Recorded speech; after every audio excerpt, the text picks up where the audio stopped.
সবাইকে স্বাগত জানাচ্ছি ক্লেমন বিয়ন্ড এগালাতে। দর্শক, প্রতিদিনের মতো আজকে আমরা হাজির হয়েছি।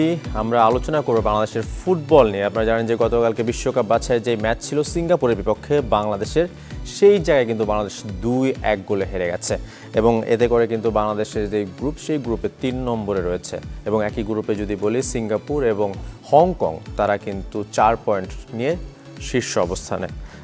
আজকে আমাদের সাথে আলোচনা করতে উপস্থিত আছেন জুলফিকার মাহমুদ মিন্টু, ফুটবলার, কোচ এবং বিশ্লেষক, এবং আমাদের সাথে আছেন আমার সহকর্মী ফয়জুল ইসলাম, সিনিয়র সাংবাদিক, চ্যানেল 24।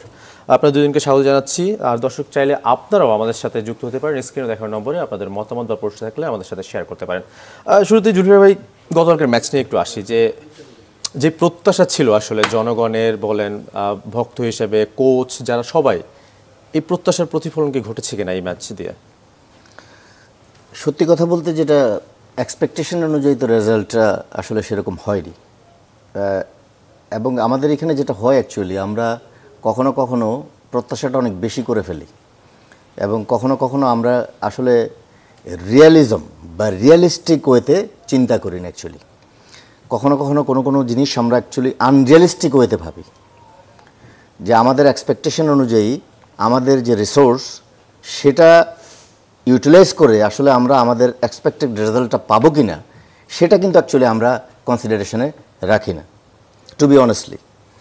এবং যেহেতু এই আলোচনাটা শুরুই হচ্ছে, সুতরাং আমি এখানে প্রথমে যেটা বলতে চাচ্ছি যে স্টার্টিং 11 সিলেকশন, স্টার্টিং 11টা কি আসলে সঠিক ছিল কি না, কারণ এই প্রশ্নগুলো এখন উঠছে। কারণ আমি নিজেও কিন্তু একজন professional coach, so I do respect all my colleague. কোচদের প্রতি আমার আলাদা একটা রেসপেক্ট ডেফিনেটলি থাকে, কারণ at the end of the day coach will be the responsible for his destiny, yes. এবং সেই হচ্ছে তার টিমের মেইন রেসপন্সিবল পারসন।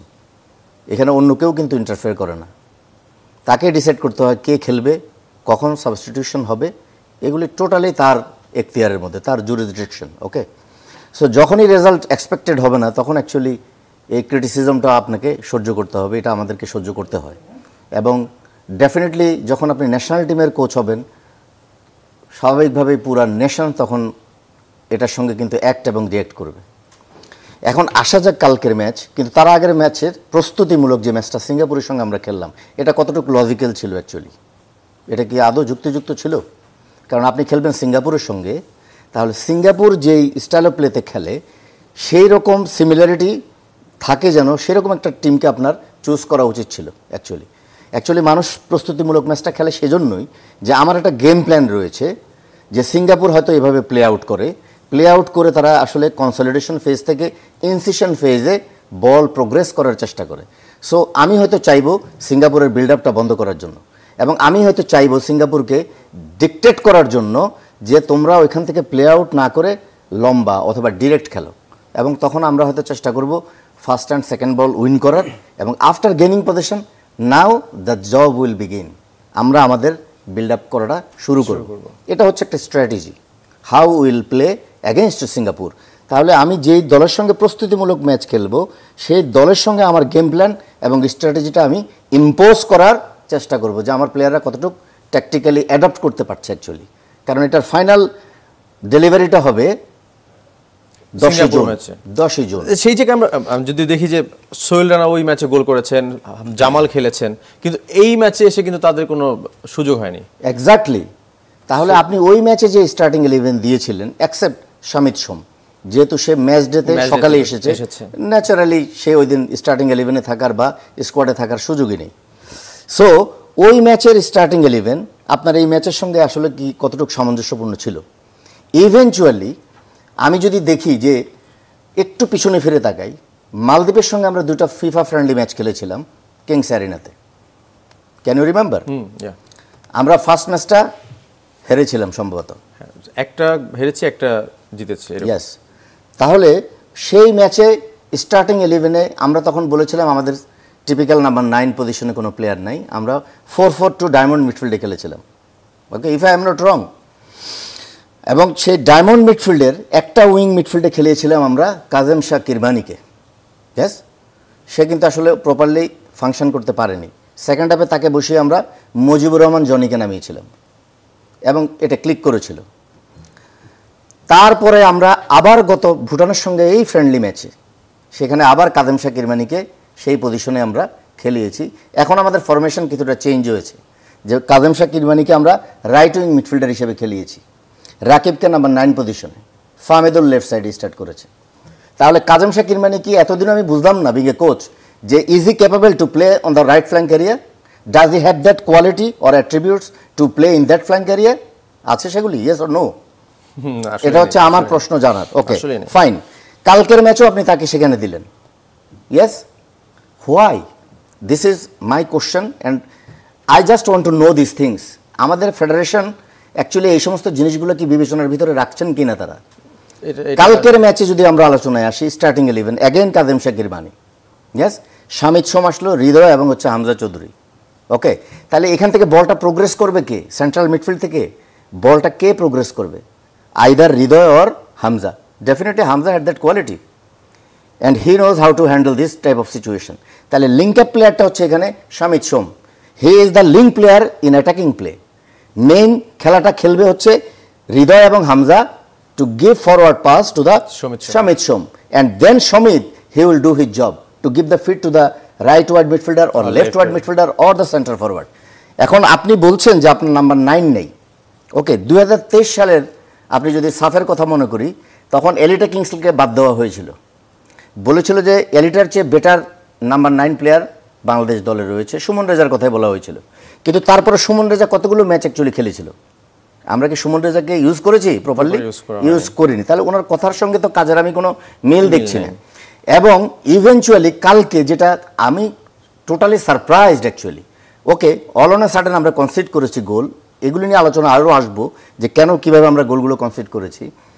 যখন আমরা গোলটা মানে রিটার্ন করলাম একটা গোল, ওই সময় মোমেন্টামটা কিন্তু আমাদের হাতে, 2-1 রেজাল্ট, এবং 24 মিনিটের মতো বাকি তখনও খেলার, এবং রাকিব স্কোর দ্য গোল। যদিও সে নাম্বার 9 পজিশনে ইউজ টু না, তারপরেও ইট ওয়াজ গুড। ওকে, তাহলে রাকিব হচ্ছে আমার ফ্রন্ট লাইনের সবচেয়ে এফেক্টিভ প্লেয়ার, ইয়াস। সেই প্লেয়ারকে আমরা সাবস্টিটিউট করলাম, প্লেয়ার মাঠে আনলাম এবং তাকে আমরা রাইট ফুল ব্যাক পজিশনে নিয়ে গেলাম। Why? What was the answer? Let me finish. What was the answer? Right full back পজিশনে 24 মিনিটের মতো সে রাইট ফুল ব্যাক পজিশনে খেলেছে। So why we do the substitution? To change the tactical style of play and formation. তাহলে ওই সময় টিমের structure বা ফরমেশন কি ছিল? যেহেতু আমরা রিদমে ছিলাম, আমার মনে হয় না ওই সময় চেঞ্জ করার কোনো প্রয়োজন ছিল। আমি যদি সেটা মনে করি যে চেঞ্জিং ঠিক আছে, ফ্রেশ লেগ আমার দরকার আছে, প্রয়োজন আছে, কিন্তু রাকিব কেন আসবে রাইট ফুল ব্যাক পজিশনে?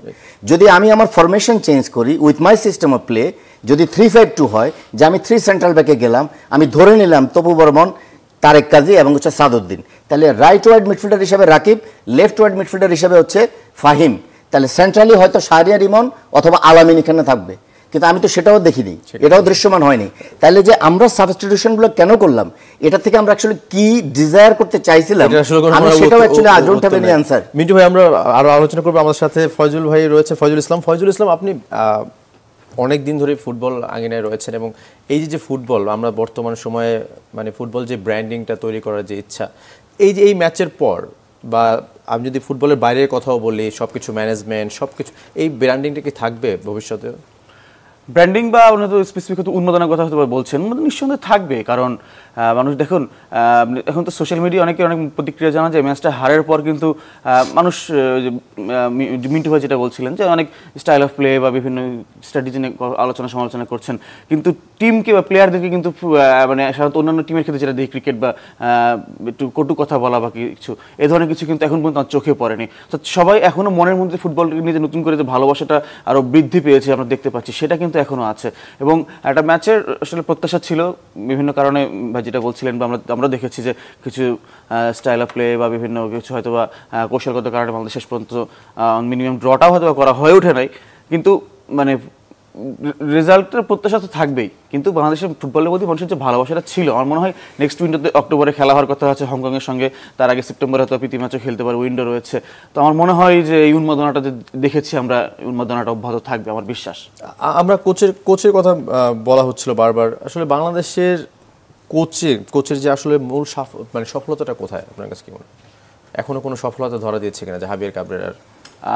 সফলতা তো দৃশ্যমানার্থিত কোনো কিছু নেই। কারণ যদি বলেন আপনি যে এখন মানে লাস্ট ভুটান ম্যাচ যদি বলেন, ইন্ডিয়া ম্যাচ যদি বলেন, সেখানে কোচের আমরা নিজের ইন্টারনাল যেটা আলোচনা করি অনেক সময় যে কোচের অনেকটা নির্ভর চাকরিটা টিকে আছে অনেকটা হামজা চৌধুরীর উপরে, যেটা বাস্তব কথা। এখন সুমিত সোম এসছেন, এখন বাস্তবে বাংলাদেশের কোচের পরিবর্তনের দাবি ছিল, হয়তো এখন আমার ধারণা যেটা বাস্তবে বুঝছি যে যেটা আরও জোরালো হবে, কিন্তু কোচের দৃশ্যমান কোনো সাফল্য তো নেই।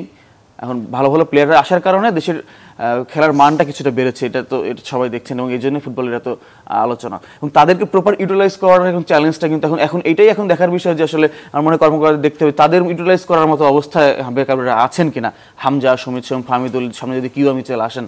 এখন এটাই আমার মনে বড় চ্যালেঞ্জ ফেডারেশনের জন্য, যে টিমটাকে একটা সিঙ্ক্রোনাইজেশন অবস্থায় নিয়ে এসছে, টিমটাকে একটা ব্যালেন্স অবস্থায় নিয়ে এসছে, তাদের ম্যানেজ করার জন্য যে কোচিং স্টাফ যারা আছেন, কাবরেরাই মূলত হেড, তার অধীনে তো সবাই আছেন, সেটা আসলে প্রপারলি কাজ করছে কিনা। আমার মনে হয় এই সময়টার মধ্যে যেহেতু ন্যাশনাল টিম ম্যানেজমেন্ট কমিটি রয়েছে, যার প্রধান ফেডারেশন সভাপতি নিজেই সেই কমিটির চেয়ারম্যান সহ ওভারঅল যে ফেডারেশনের কর্মকর্তারা রয়েছেন, আমার মনে হয় এই হাইপটা, এই উন্মাদনা এবং এই প্রত্যাশাটা টিকিয়ে রাখতে হলে ফেডারেশনকে সব দিক নিয়ে ভাবতে হবে, প্লেয়ারদেরকে নিয়ে ভাবতে হবে, আমার বিশ্বাস কোচকে নিয়ে ভাবার সময় এসছে বলে আমার মনে হয়। মিন্টু ভাই, আসলে কি কাবরেরা, হামজা এবং সুমিত সোম তাদের আসলে হ্যান্ডেল করার মতো ক্যাপেবল? আপনার কাছে কি মনে হয়?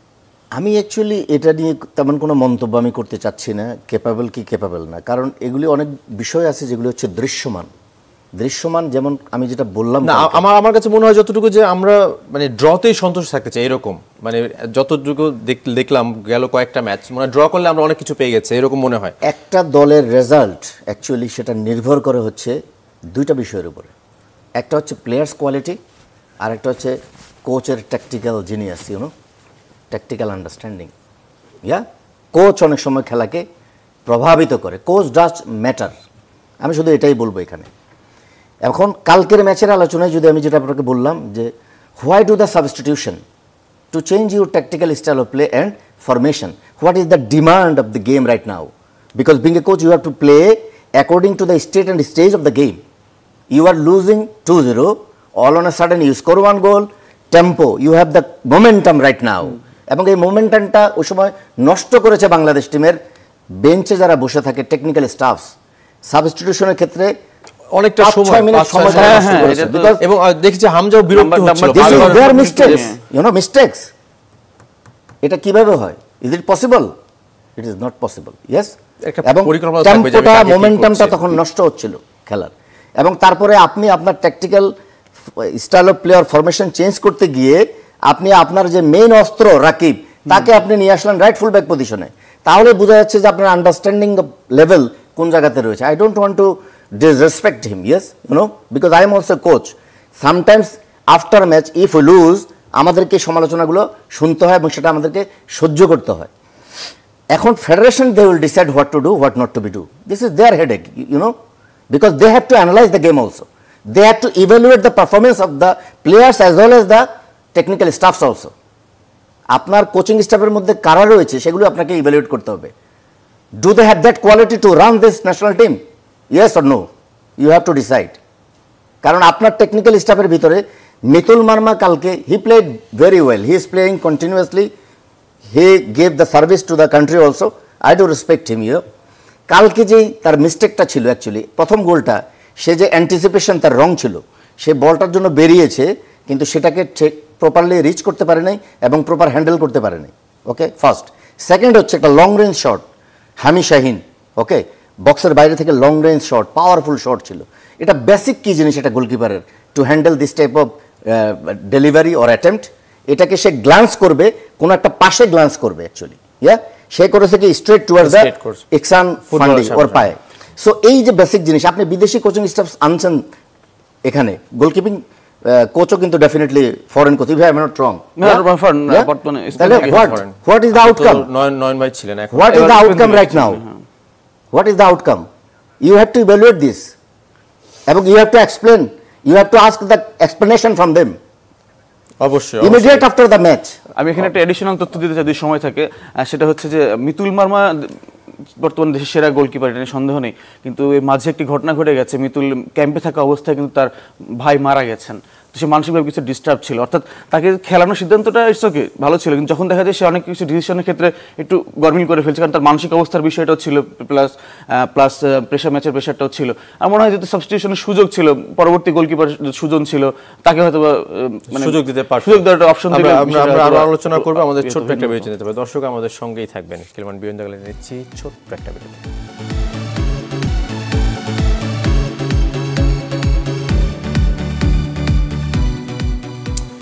সবাইকে আবারও স্বাগত জানাচ্ছি খেলুন বিয়ন্ড দ্য গ্যালারিতে। দর্শক আমরা কথা বলছিলাম গতকালকে বাংলাদেশ সিঙ্গাপুর ম্যাচ নিয়ে, এবং এই আলোচনায় আমাদের সাথে যুক্ত আছেন জুলফিকার মাহমুদ মিন্টু, ফুটবল কোচ এবং বিশ্লেষক, এবং ফয়জুল ইসলাম, সিনিয়র সাংবাদিক, চ্যানেল 24। এবং চাইলে আপনারাও আমাদের সাথে এই আলোচনায় যুক্ত হতে পারেন, স্ক্রিনে দেখার নম্বরে আপনাদের মতামত বা প্রশ্ন থাকলে শেয়ার করতে পারেন। মিন্টু ভাই, আপনি বিরতির আগে বলছিলেন আসলে কোচ নিয়ে অনেক কথাই বলছেন, এই যে আসলে ফুটবলারদের একটু দায় দেওয়া যায় কিনা, যে ফুটবলারদের কোনো ঘাটতি দেখেছেন কি? এবং একই সাথে যদি আমরা দেখি যে মানে 5 জন প্রবাসী ফুটবলার প্রথম একাদশে ছিল, তো সেই জায়গায় সমিত সোম, হামজাদের সাথে কি একটু খাপ খাইয়ে নেওয়ার একটু চ্যালেঞ্জ ছিল কিনা আমাদের যারা দেশে রয়েছেন, যারা ফুটবলার রয়েছেন? এটা তো সত্যি কথা যে আমাদের প্লেয়ারদের ডিসিশন মেকিং অনেক পুয়ার। আমি কেন এই কথাটা বলছি যে ডিসিশন মেকিংয়ের কথা, আপনি দেখেন যদি আমরা মানে সেকেন্ড গোলটা যেটা if I am not wrong এক্সান ফান্ডি করলো, হ্যাঁ, বক্সের ভিতরে, সে বলটা রিসিভটা ফার্স্ট টাচটা কিন্তু তার ভালো হয়নি। বাই দিস টাইম আমাদের সেন্ট্রাল ব্যাকরা কিন্তু তাকে ক্লোজ ডাউন করছিল, সে আবার আরেকটা নক করলো, নিজের জন্য জায়গা তৈরি করলো স্ট্রাইক করার মতো, এবং ঠিক across the body of the goalkeeper far অ্যাঙ্গেলে সে স্ট্রাইক করেছে। Decision making under pressure in a tight situation, yes, this is technical and tactical ability of a player. আমাদের ফাহিম কিন্তু একটা বল পেয়েছিল সেকেন্ড হাফে, মনে আছে? ফাহিম যখন নেমেছে ঠিক 16 মিটারের এইজের উপর থেকে সে আর্লি সেটাকে কিক করেছে, এবং পোস্টার অনেক উপর দিয়ে সেটা চলে গেল। এই যে ডিসিশন মেকিং, ওইখানে কুল, কাম অ্যান্ড কম্পোজ থাকা, control the ball, C the situation, C the goalkeeper position, knock and strike, yeah it's normal. So এই জিনিসগুলো তো আপনি কোথা থেকে শেখাবেন? আপনার একাডেমি আছে? কোনো ক্লাবের কোনো ইউথ ডেভেলপমেন্ট প্রোগ্রাম আছে বাংলাদেশে? আছে? এই কথাগুলো বলতে বলতে বলতে বলতে মনে হয় যেন সব ক্লান্ত হয়ে গেছে অনেকে, কিন্তু তার ছিটে ফোটাও দেখা যাচ্ছে না। আপনি প্লেয়ার এডুকেটেড, আপনি আজকে এখানে সাংবাদিকতা করছেন, এখানে বসছেন, সাংবাদিকতা পড়াশোনা করেই তো এখানে এসেছেন নাকি? হুট করে এসে তো আপনি বসে পড়েন নাই। তো এটা তো একটা লার্নিং প্রসেস। আপনাকে এইসব টেকনিক্যাল ম্যাটার্সগুলো ছোটোবেলা থেকে প্লেয়ারদেরকে ওয়েল এডুকেটেড করতে হয়, শিক্ষিত প্লেয়ার তৈরি করতে হয়। তখন আপনি বুঝবেন যে কোন সিচুয়েশনে এখন 5 মিনিটস খেলার বাকি, additional time 7 minutes, we are losing 2-1, we need to score, so what should you do? We have to play, we have try to move the ball behind the back line right now, put them pressure. ওইখানে আর আমার short pass, long, এগুলি খেলার সময় নেই। You have to understand the game situation, যে what we want to do or what we want to achieve right now. তাহলে এই জিনিসগুলো কিন্তু আপনি এই লেভেলে শেখাতে পারবেন না। হামজাদের এগুলি কেন এত ভালো? তার কারণ একাডেমি বেসড প্লেয়ার। লেস্টারের একাডেমিতে তাদের তৈরি হওয়া, গ্রুমিং হওয়া, স্বামীদের কানাডাতে গ্রুমিং হওয়া, যে কারণে এগুলি তাদের কিছুটা ডিফারেন্স আপনি অটোমেটিক্যালি দেখবেন। এটা হচ্ছে মেইন রিজন। আরেকটা কথা যেটা বিরতিতে যাওয়ার আগে ফজল ভাই বলছিলেন, অ্যাকচুয়ালি মিতুল মার্মা, ইয়েস, পারিবারিকভাবে তার একটা বড় ডিজাস্টার এটা। সো এই ম্যাচে আপনি তাকে দিবেন কিনা এটাও আপনার সিদ্ধান্তের ব্যাপার। স্যার মানসিক স্ট্যাটাস কি, সে মেন্টাল অ্যাসপেক্টটা কি, এই ধরনের সিচুয়েশন ডিল করার মতো কিনা সে। সো এগুলো আপনাকে বিবেচনা করতে হবে। এবং এখানে আমি জিকোর প্রসঙ্গ আনবো। 1.5 বছর আগে যেই খেলোয়াড়টা সাউথ এশিয়ার বেস্ট গোলকিপার, এখন কোথায় সে? কোথায় জিকো এখন? আমরা একটা প্লেয়ার প্রডিউস করতে পারি না, তৈরি করতে পারি না, আমাদের তৈরি করার কোনো মেকানিজম নাই, আমরা সেই প্লেয়ারটা এখন কোথায়? হারিয়ে গিয়েছে। তো এটা কার দায়িত্ব? আমি কয়েকদিন আগে দেখছিলাম যে কিলিয়ান এমবাপ্পের সঙ্গে 1v1 মিটিং করতেছে লুইস এনরিকে, একটা ভিডিও সেশন করতেছে কিলিয়ান এমবাপ্পের সঙ্গে। ওইখানে সে কথাগুলো বলছিল ফ্রেঞ্চ ল্যাঙ্গুয়েজে, ওইটার সাবটাইটেল আসছিল নিজ দিয়ে ইংলিশে, যে কি বলতেছিল সে। আপনি একটা দুর্ঘটনা ঘটেছে বসুন্ধরা কিংসের কিছু প্লেয়ারের, কিন্তু তার অন্যান্য প্লেয়ারগুলো তো এখন ন্যাশনাল টিমে আছে, হোয়াই নট জিকো? এবং জিকো কোনো একটা সময় আমার সঙ্গে কথা হচ্ছিল মালদ্বীপের সঙ্গে যখন ম্যাচ হচ্ছিল কিংস অ্যারিনাতে, যে গত 1 বছর সে ক্যাম্পে কখনো কখনো ছিল, কোচ কখনো তার সঙ্গে কথা বলেনি। তো হোয়াট দ্য হেল ইট ওয়াজ? আমি একটা প্লেয়ার তৈরি করতে পারি না বাংলাদেশে, আমাদের তৈরি করার কোনো মেকানিজম নাই, সেখানে এমন একটা প্লেয়ার যে কিনা বেস্ট গোলকিপার হয়েছে সাউথ এশিয়ায়, সেই প্লেয়ারটা আজকে কোথায়? অদৃশ্য সেই প্লেয়ার। আমরা সামটাইমস এগুলি জিনিসগুলো মোটেও বিবেচনায় আমরা আনি না, আসলে আমরা এগুলোকে খুব সহজ ঠুনকো মনে করি।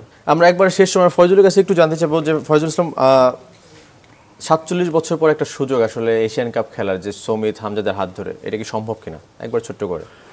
সম্ভব, এখনো সম্ভব, কারণ এই গ্রুপের সবচেয়ে বড় মানে র্যাঙ্কিং এ সবচেয়ে এগিয়ে থাকা দল ভারতও কিন্তু গতকালকে হেরে গেছে হংকং এর কাছে।